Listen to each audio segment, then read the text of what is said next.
parte respiratoria.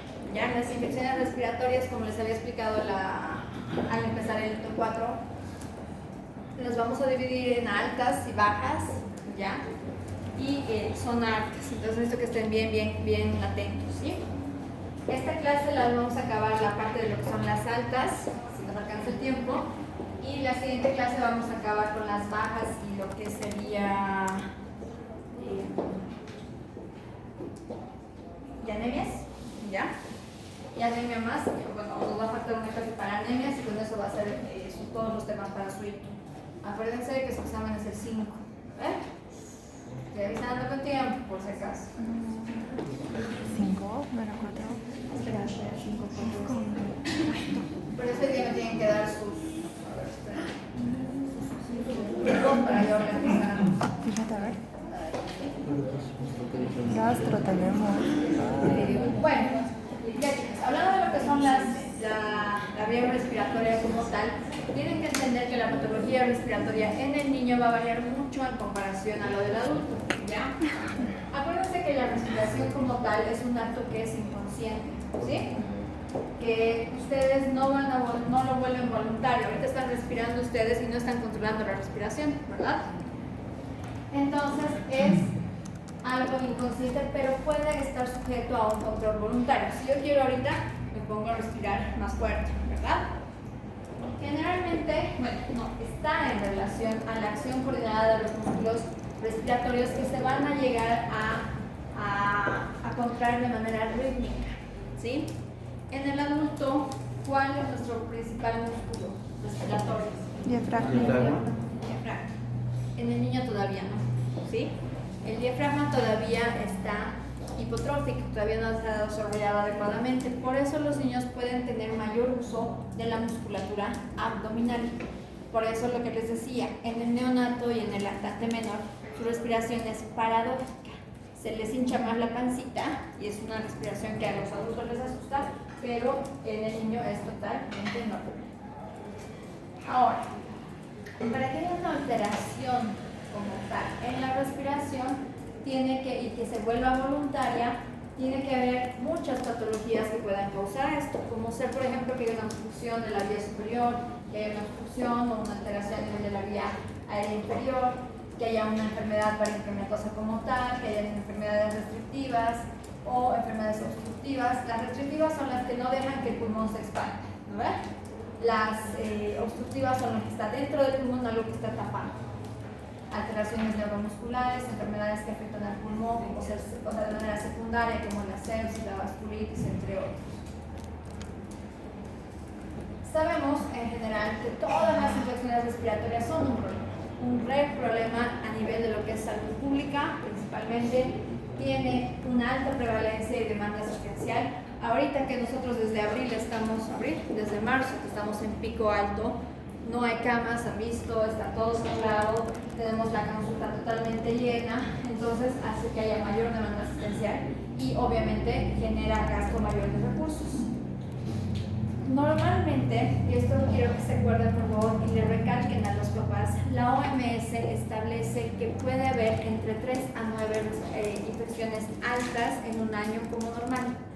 O sea, un niño menor de 5 años puede enfermarse 9 veces al año de una infección alta sin que sea algo anormal, sin que sea inmunodeprimido, sin que tenga algo malo el bebé, ¿sí? Y eso es algo que tenemos que recalcar a los padres, porque se dan cuenta si son 9 veces, casi 9 meses enteros van a estar enfermos.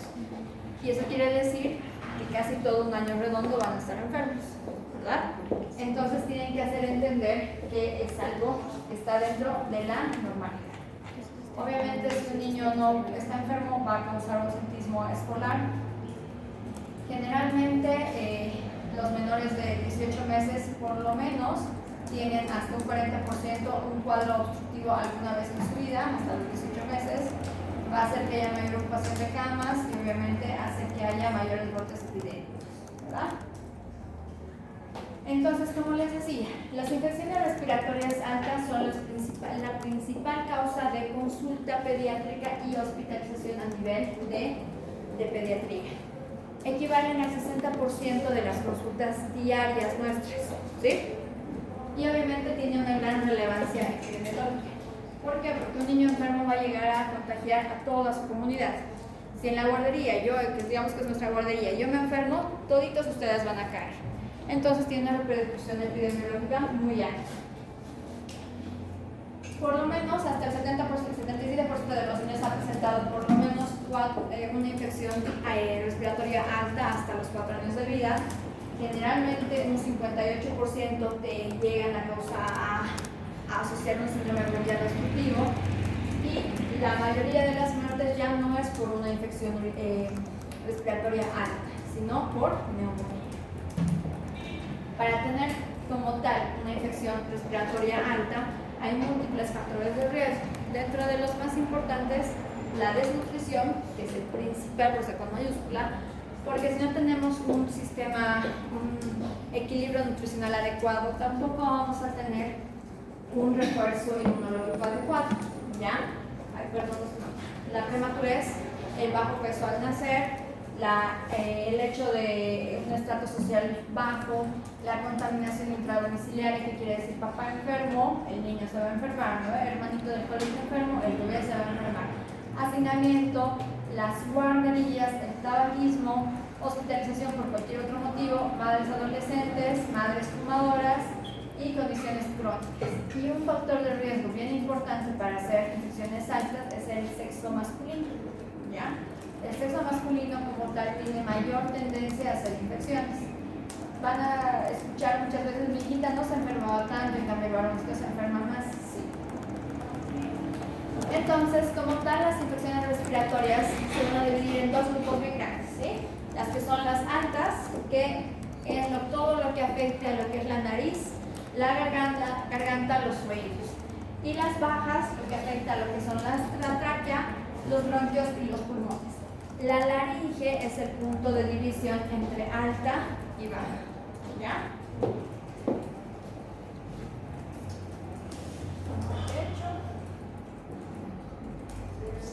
Ahora, ustedes me dirán: pero Doc, yo grande no me enfermo tanto. ¿Por qué un niño sí se enferma hasta 9 veces? ¿Por qué? ¿Cuál es la explicación?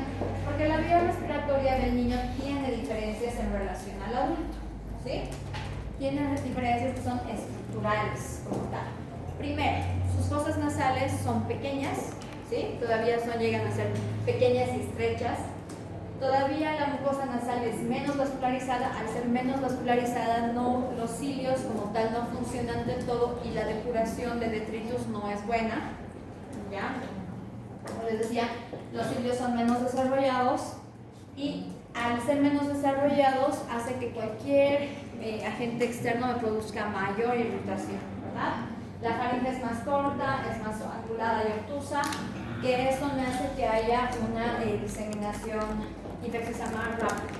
El sistema linfático en el niño todavía está inmaduro, también eso nos condiciona.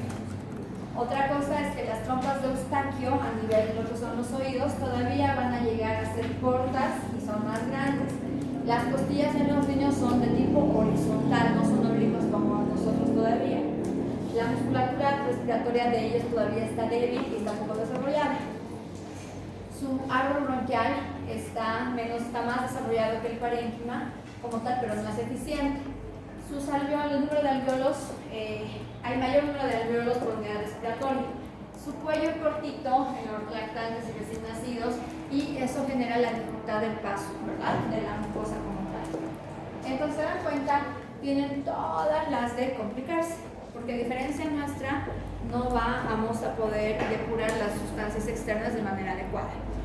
¿Por qué es tan importante esto? Principalmente lo del cuello corto, lo de las fosas nasales. Porque también cuando tengamos que resolver el cuadro, en ellos les va a durar mucho más. No es que se van a hacer infecciosos, lo que ya me han escuchado decir varias veces: la tos le puede durar, señora, hasta 3 semanas, ¿verdad? ¿Por qué? Porque su depuración todavía es mucho más lenta que la de nosotros.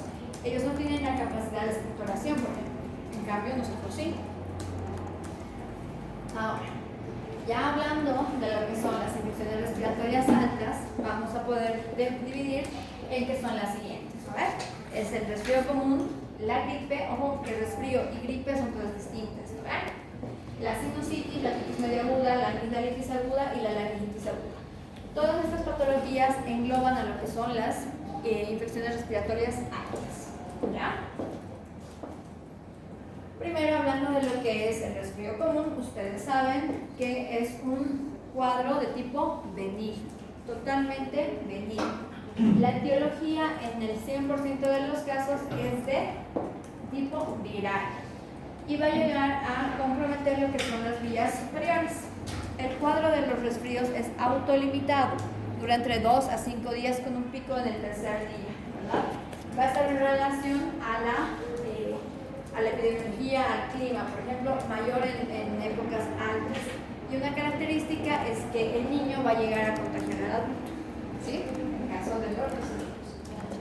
Ahora, puede estar en cualquier momento del año, pero más se va a llegar a ver en lo que es el invierno, ¿verdad?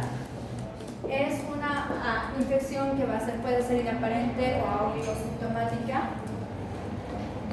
y puede llegar a tener mayor gravedad, depende de la edad, el sexo, el agente etiológico, la nutrición del bebé o la presencia de alergias, ¿sí? Puede pasarle como nada a un niño o puede llegar a dar mucha sintomatología. Es más frecuente en niños pequeños y más aún en aquellos que van a las guarderías. Y como les decía, de resfríos comunes pueden tener hasta 8 episodios al año. ¿Ya?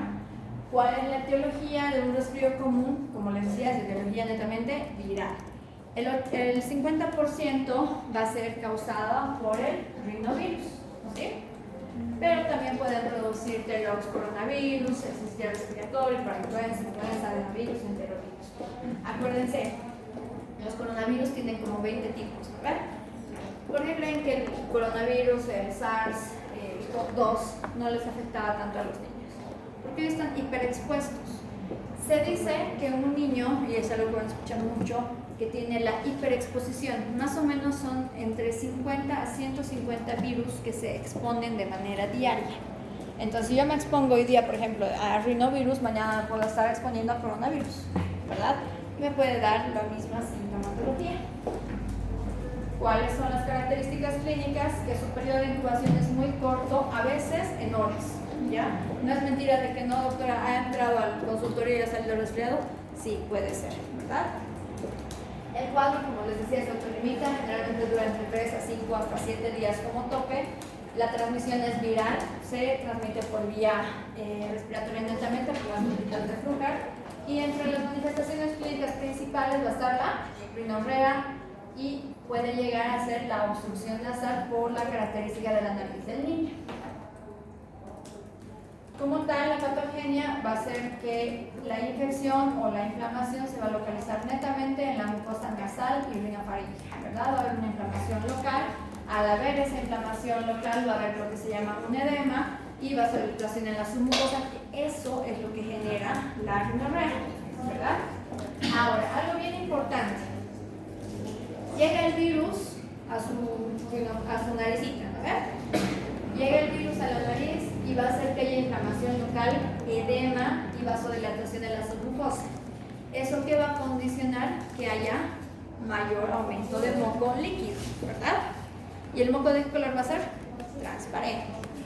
Pero ya al día siguiente, cuando ya hay infiltración de los mononucleares, ¿verdad? Y posteriormente de los polimorfonucleares, quiere decir que mi defensa está yendo a mi naricita a atacar a los virus que están ahí.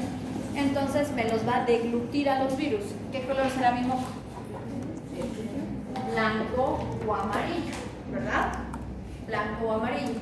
Y cuando ya haya una descamación del epitelio, recuérdense que se ha inflamado y cuando algo se inflama se va a descamar para cicatrizar, ¿no? Va a haber una mucosidad que va a ser de color verde. Entonces, en todas las fases del resfrío sigue siendo de origen viral. Por eso, el grave error que se comete. Es decir, no, los mocos son transparentes, ya se han vuelto blancos, doctora, deme antibiótico, ya se ha vuelto verde, póngale vía, para darle antibiótico por vena. La característica del moco no depende el uso de antibióticos, porque acuérdense que la etiología era netamente viral.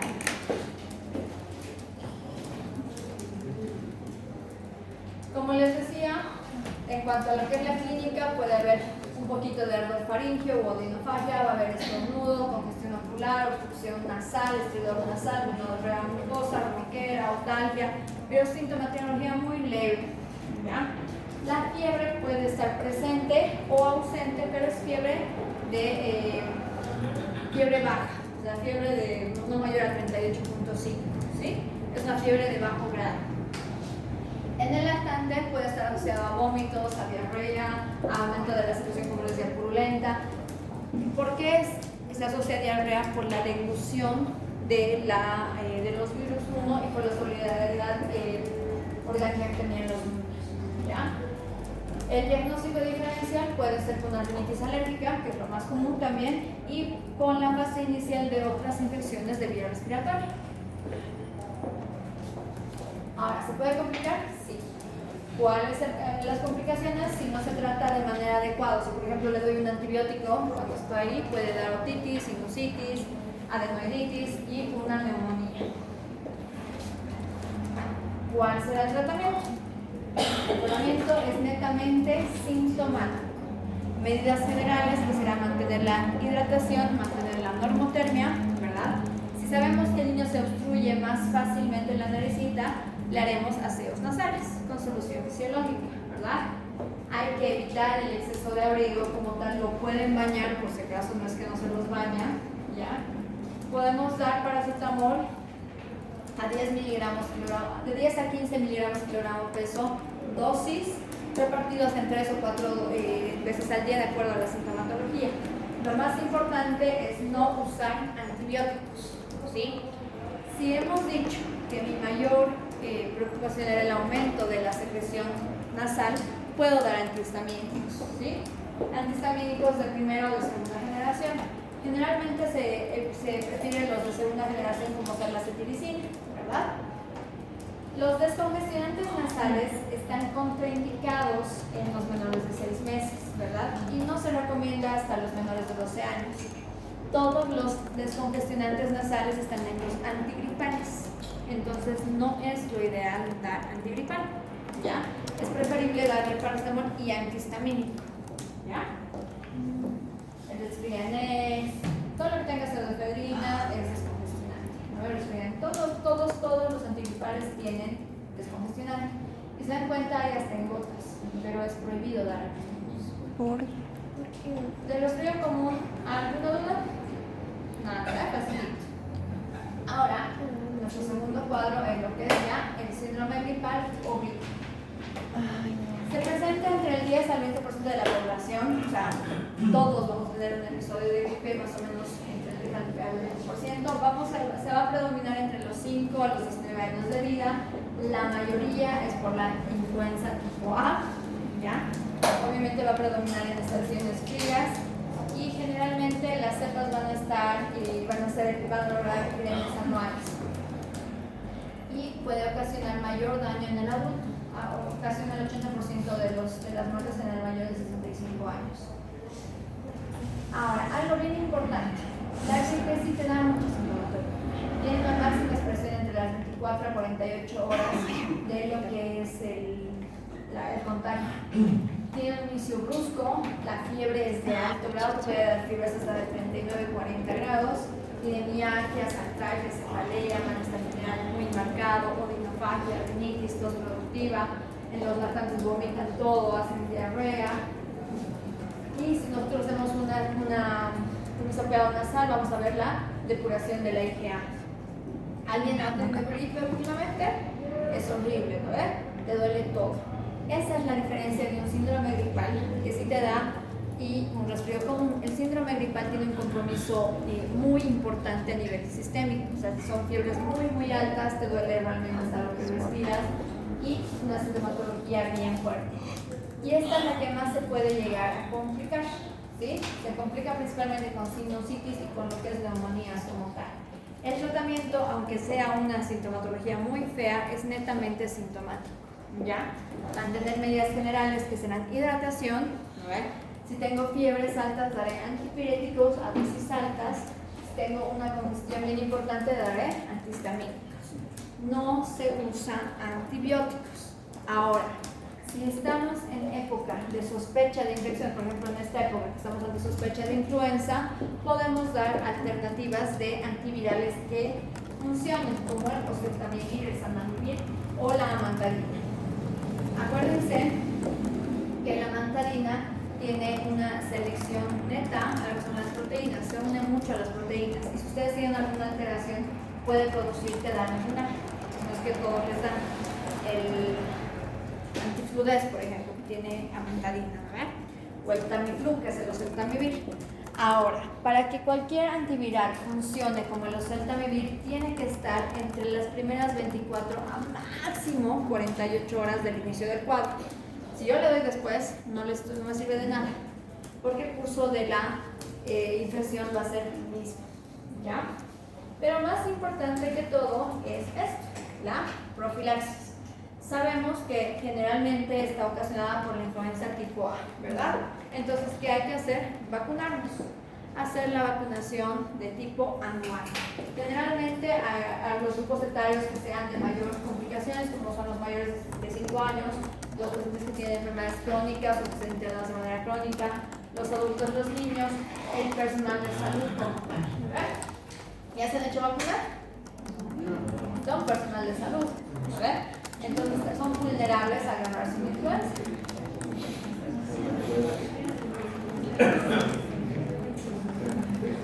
Es horrible, si les da, horrible, horrible, me ha dado 3 veces.